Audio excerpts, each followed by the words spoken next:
Well, it happened. The sun came up and a new day was dawn.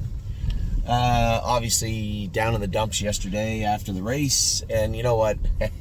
A million messages, after I posted that video yesterday. I think I need to...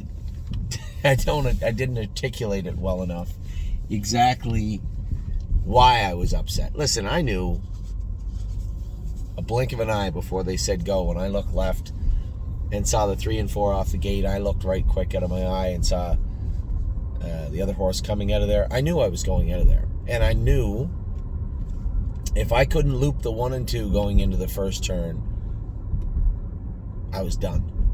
I was going to get buried. I knew all this, but at the same token, I didn't come to the jug to lay up.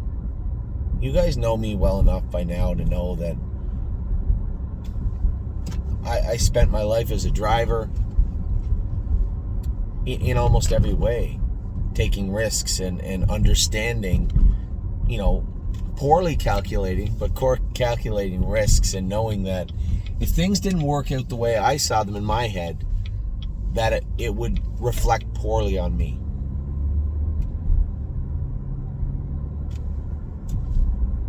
And that's the way I've always lived my life. I would rather go down swinging than look at the third pitch, right? And that's just the way I'm wired. And although it hurts when it doesn't work out, when the odds are right, when everybody watches you, and millions of people watch you leave the gate with a horse that you should not be leaving the gate with, because that is exactly what could happen. Yeah, it hurts. But at the same token, it doesn't hurt me the way that many of you thought it did. I got thick skin. You think it's the first time I ever got parked? I look like an idiot? No. I feel bad for the people that own Atlas Hanover with me.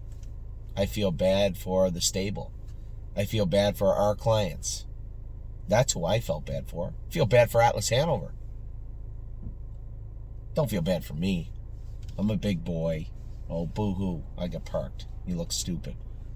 Spent 22 years driving horses. You look a lot stupid. You look plenty stupid many times, and you look clever.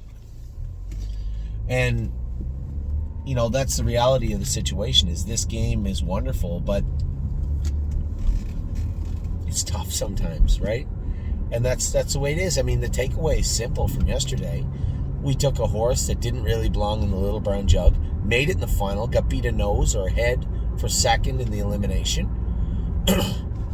5 horses or 8. It didn't matter if there was 8 horses lined up in the gate. With us on the rail, the exact same thing would have happened. Nothing different would have changed. We would have been third, beat ahead for second in an 8-horse field. Horse race great. I just overdrove him in the final. That is not the first time I've uttered those words ever in my life. But it's racing. You know what?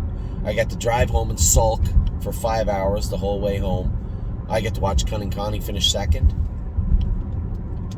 who I thought raced very well. I thought Matt's MVP was okay. You know what? That happens when you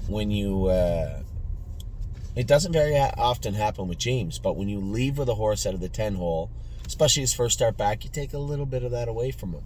You can't do that 2 weeks in a row. And that's not to say James did anything wrong. I was happy with the way he drove him his first start. But I wasn't surprised to see him come back just a little flatter the second week. Now, the good news is we draw good. I think you're going to see him bounce again. And if we happen to draw good a second time, that's when you're going to see Matt's MVP break his mate. That's my prediction. And then Nothing But a Dreamer scoped a little bit of sickness again. Few flecks of blood. Nothing bad. Nothing that was shocking. He was off 2 weeks, trotted a mile in, 57. Harry's a sharp horseman. He's going to have the horse on his toes and 100% for the final. And I think he'll do exactly what he's done all year. Race fantastic. But I do also want to say that they clearly made the right decision going to the semifinals and finals. Right? And I think that was important that we made that decision after the Champlain, not before. Had we made it before the Champlain, knowing that he got locked in the not only the Wellwood elimination, but the consolation, right away it would have been gold, gold, gold.